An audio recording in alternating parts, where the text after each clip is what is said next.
எட்மைருக்கு ஒரு கிளவுன் மாஸ்க்கும் அதே மாதிரி ஒரு அவனோட ப்ரைஸ் அமௌண்ட் கொடுத்து அவன் ஊருக்கே அமைச்சிடலாம்.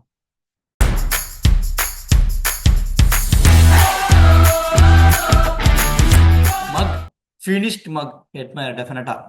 அது போக Jurel also big big disappointment. So once again RR வந்து ரொம்ப மட்டமாக சோக் ஆனாங்க. ஸோ அது எப்படி சோக் ஆனா அப்படிங்கிறது இந்த வீடியோவில் பார்ப்போம். சப்ஸ்கிரைப் பண்ணலாம், மறக்காம சப்ஸ்கிரைப் பண்ணிக்கோங்க and like the video for more previews and reviews. First of all, LSG toss வென்று சரி நாங்கள் பேட் பண்ணுறோம் அப்படின்னாங்க. It was very brave decision. ஏன்னா வந்து இந்த இந்த கிரவுண்டில் வந்து chasing is more better than batting first. And அதே மாதிரி தே பேட்டட் வெரி புவர்லி இந்த power play. Markram again good shots இந்த பவர் பிளே. அதே மாதிரி இந்த ஸ்கொயர் ஸ்கொயர் டிரைவு, அதே மாதிரி கவர் டிரைவு, ஸ்ட்ரெயிட் டிரைவு, அதே மாதிரி மிட் விக்கெட் மேலே தூக்கி அடிக்கிறது. மார்க்ரம் வந்து கண்டினியூஸாக is proving is worth in Lucknow Super Giants side. So அது போக மிச்சல் மார்ச் இன்னைக்கு ஒரு ஆஃப் டே. அண்ட் நிக்லஸ் பூரான் வந்து ஒரு கேட்ச் ஒன்று விட்டாங்க, சூப்பராக ஒன்று விட்டாங்க. அண்ட் அடுத்த பாலே வந்து சந்தீப் சர்மா வந்து he took the wicket of Nicholas Pooran. கரெக்டாக குச்சிக்கு ஒரு பால் இறக்குனாப்புல. ஸோ அது வரைக்கும் ஆர்ஆர் வந்து 60, ஐ மீன் எல்எஸ்ஜி வந்து 63 for 3 இருந்தாங்க. அங்கிருந்து அடிமட்டமான ரொம்ப மட்டமான பவுலிங். ஸோ அங்கேருந்து okay, Hasaranga Theekshana bowled really well. அந்த மிடில் ஓவர்ஸ்க்கு வந்து நல்லா ரன்ஸ் வந்து கண்ட்ரோல் பண்ணியிருந்தாங்க. நல்லாவே போட்டிருந்தாங்க. Ayush Badoni great knock, great great knock இன்னைக்கு. யூஸ்வலாக பதோனி வந்து பதோனி வி நோ வந்து த காய் ஹூ ரொட்டேட் ஸ்ட்ரைக். ஆனால் இன்னைக்கு வந்து டிஃப்ரெண்ட் பதோனியாக வந்தார். வந்த உடனே அடிச்சார் இன்னைக்கு. 33 balls 15 நினைக்கிறேன். Another top knock from this young lad. So இதுக்கப்புறம் it will give more and more confidence. 33 balls 50 runs வச்சிருந்தாரு, சூப்பராக ஆடினாரு. அதுவும் மெயினாக கவலையே படாமல் இன்னைக்கு தூக்கி அடிச்சாரு. நம்ம ஹசரங்கா பால்லாம் வந்து கவலையே படாமல் தூக்கி அடிச்சாரு. ஸோ இந்த மாதிரி ஒரு இன்டென்ட்டாக பதோனிட்டு வந்து இவ்வளோ நாளாக எக்ஸ்பெக்ட் பண்ணியிருந்தோம். ஸோ அதை வந்து இன்னைக்கு பர்ஃபெக்டாக பண்ணி காமிச்சாரு. அண்ட் இன்னைக்கு மில்லர் முன்னாடி அமிச்சாங்க, மில்லர் பெருசாக அடிக்கல. அதே மாதிரி ரிஷப் பண்ணிட்டு இவரை பற்றி சொல்லி ஆகணும். அனதர் ஃப்ராடு, மிகப்பெரிய ஃப்ராடு வந்து ரிஷப் பண்ணிட்டு தான். போன மேட்ச் அடிச்சாரு, இந்த மேட்ச் வந்து 8 balls 3 run, 8 balls 3 runs. அதுவும் அவர் அவுட் ஆன வினம் வந்து அடிமட்டமான ஒரு விதம். ஹசரங்காபால ரிவர்ஸ் ஸ்வீப் அடிக்க போனாங்க. நம்மளுக்கு பேட்லேயே நேராகவே பட மாட்டேங்குது, இதில் ரிவர்ஸ் ஸ்வீப்பாக ஆடலாமாயா? ஒழுங்கா அவன் பழைய கேம் எடுத்துன்னு வா. அட்லீஸ்ட் உனக்கு இப்படி ஃபார்ம்ல இல்லைன்னா ஒரு 2 3 பால் ஸ்ட்ரைக் ரொட்டேட் பண்ணலாம், இல்லை ஒரு 8 balls 8, 15 balls 13 இந்த மாதிரி இருக்கலாமே. அதுக்கப்புறம் உங்களுக்கு ஆட்டோமேட்டிக்காக பேட்டில் பட ஆரம்பிச்சிடும். Will gain the confidence. அந்த பிச்சை வந்து எப்படி பிஹேவ் ஆகுதுங்கிற ப்ராப்பராக வந்து அனலைஸ் பண்ண முடியும். ஸோ அதை வந்து பண்ணியிருக்கணும். அதே மாதிரி டெத் ஓவர்ஸில் திரும்ப ஆர்ஆர் வந்து மட்டமாக பவுலிங் போட்டாங்க. மெயினாக சந்தீப் சர்மாவோட 28th ஓவர் தான் வந்து மாற்றிச்சு. 27 runs அந்த ஒரு ஓவரில். அப்துல் சமாத் பயங்கரமாக ஆடினார் அந்த ஒரு ஓவரில். கரெக்டாக எக்ஸ்பெக்ட் பண்ணியிருந்தார். அடுத்த பால் ஸ்லோ பவுன்சரா கரெக்டாக அந்த புல் ஷாட்டுக்கு ரெடியாக இருந்தார். அடுத்த பால் யார் கரெக்டாக போறான்னு தெரிஞ்சு டீப் இன்டு தி கிரீஸ் பண்ணினார். So Abdul Samad played with the bowler's mind. And Sandeep Sharma ரொம்ப ரொம்ப ப்ரெடிக்டபிளாக இருக்காரு இந்த லாஸ்ட் ஓவர்ஸில் அண்ட் எண்ட் ஓவர்ஸ் ரொம்ப ரொம்ப ப்ரெடிக்டபிளாக. ஓகே, தேஷ்பாண்டே நல்லா தான் போட்டார். பட் ஐ ஃபீல் மத்வால் வந்து உள்ளே வரணும். ஏன்னா சந்தீப் சர்மா இவங்க டெஃபினட்டாக தூக்க மாட்டாங்க. They will go with experience. மத்வாலை வந்து உள்ளே வர வைக்கணும். நம்மளும் எல்லா மேட்சுமே சொல்லிட்டு இருக்கோம், மத்வால் மத்வால் வாங்க, மத்வால் வாங்கன்னு சொல்லிட்டு இருக்கோம். அவர் வந்து இறக்கவே மாட்டாங்க மத்வாலை. நாங்கள் வந்து இறக்கவே மாட்டோன்ற மாதிரி தான் இருந்தாங்க. ஆக்சுவலி இன்னைக்கு பண்டோட டாஸ் டெசிஷன் வந்து ரீசன் வந்து இன்னைக்கு சஞ்சு சாம்சன் ஒரு பேட்டர் வந்து ஆர்ஆருக்கு ஷார்ட்டாக இருந்தாங்க. அண்ட் அதை ரீப்ளேஸ் பண்ணுறதுக்காக வைபவ் சூரியவன்ஷி வந்தா. 14 வயசு பையன், முதல் பாலு சர்துல் தாக்கரா, தம்பி வாப்பா, எக்ஸ்ட்ரா கவர்ஸ் மேல நேரா ஒரு 6. So it will give a lot of confidence. So 14 வயசு பையன் இந்த மாதிரி ஒரு பெர்ஃபார்மன்ஸ் கொடுக்கறதுங்கிறது hats off to this young lad. It will only give him confidence and boost இந்த அப்கமிங் கேம்ஸ். அவரை பத்தி இன்னும் பிரைஸ் பண்ணலாம்னு நினைச்சேன். ஆனா இவங்களோட மட்டமான ஒரு ஒரு எண்ட் ஓவர்ஸ் பேட்டிங்ல வந்து எனக்கு நோ வேர்ட்ஸ், எனக்கு பேச்சே வரல. அந்த மாதிரி தான் ஒரு பேட்டிங் ஆடினாங்க Vaibhav Suryavanshi. And again great great prospect. So RR வந்து டெஃபினட்டாக மேனேஜ்மெண்ட் வந்து ஒரு கிரேட் கிரெடிட் கொடுக்கணும். ஏன்னா எடுத்த உடனே வந்து அவரை சஞ்சீவுக்கு ரீப்ளேஸ்மெண்ட்டாக ஆட வைக்கிறதுங்கிறது ஒரு மிகப்பெரிய it is a brave call என்னை பொறுத்த வரைக்கும்.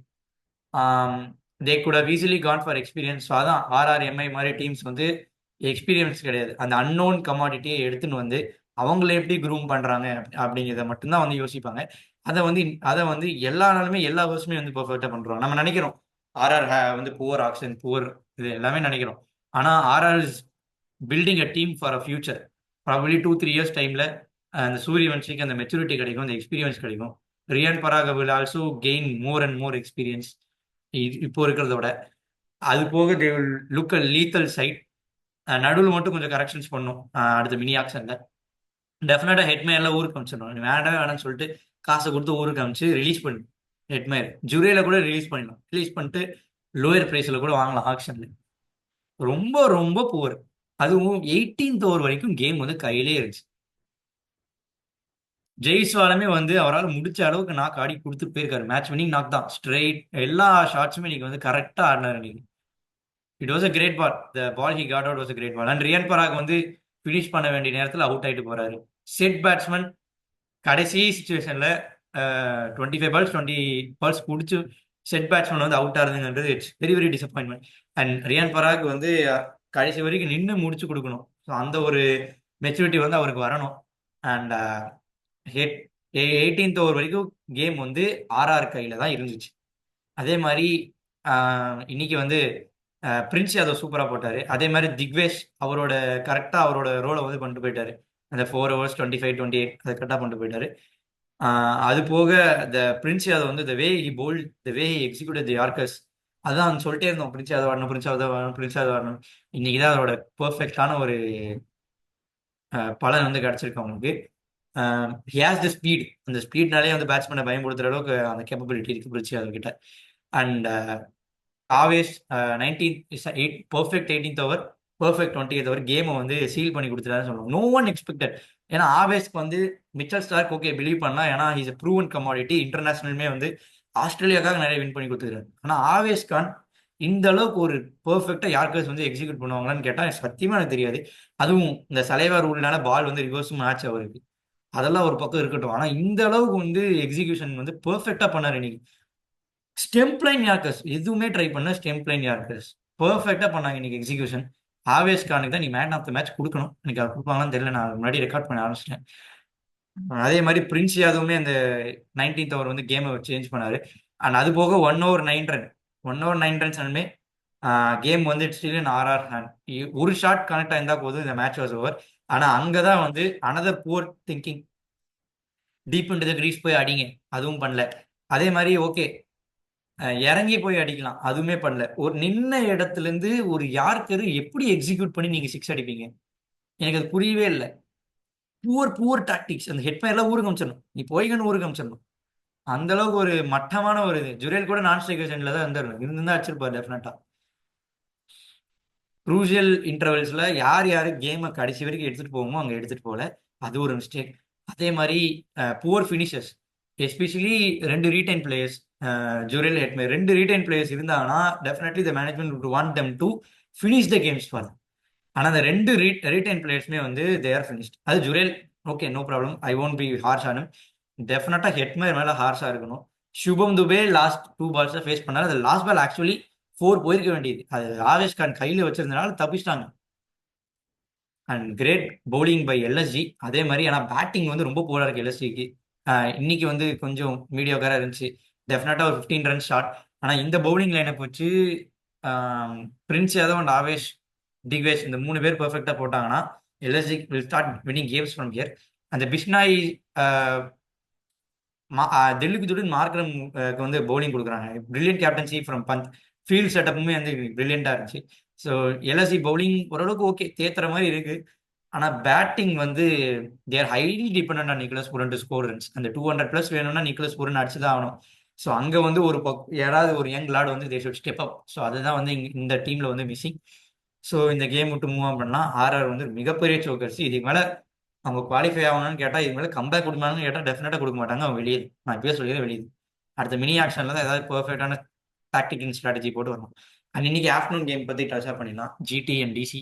So great start. டிசிக்கு வந்து பயங்கரமான ஸ்டார்ட் கிடைச்சது. கேஎல் ராகுல் டுக் த கேம். அண்ட் அதே மாதிரி Prasidh Krishna looks like different beast in GT bowling. ஜிடிக்கு வந்து பிரசித் கிருஷ்ணா ரிடம்ஷன். ஸோ அவர் க்ரூஷியல் 3 ஸ்கேல்ஸ் வந்து பண்ணியிருந்தாரு. ஆனால் overall the end up scoring 200. அது போக க்ரூஷியல் கான்ட்ரிபியூஷன்ஸ் ஸ்டப்ஸ். அதே மாதிரி அக்ஷருமே வந்து ஓரளவுக்கு டீசெண்டாக ஆடினார் இன்னைக்கு. அண்ட் அட் தி எண்ட் நீங்க வந்து அசுட்டோஸ் வந்து brilliantly he stood up. 203 was a match winning score. ஏன்னா கன்சிடரிங் ஜிடி வந்து டெஃபினட் இந்த 200 ப்ளஸ் சேஸே பண்ணதில்லை. அதை வந்து நம்ம மைண்டில் வைக்கும்போது டெஃபினட்டாக அந்த 203 வந்து ஈஸியாக டிஃபெண்டபிள் தான். ஆனால் அங்கே வந்து Sai Sudharsan and Gill early out ஆயிட்டாங்க. அந்த டாப் 3ல யாராவது ஒரு 18th or 19th ஓவர் வரைக்கும் ஆடினாங்க. அண்ட் இன்னைக்கு பட்லரோட மெச்சூரிட்டி, பட்லரோட எக்ஸ்பீரியன்ஸ், பட்லரோட ஸ்கில், பட்லரோட டாக்டிக்ஸ் எல்லாமே தெரிய வந்தது.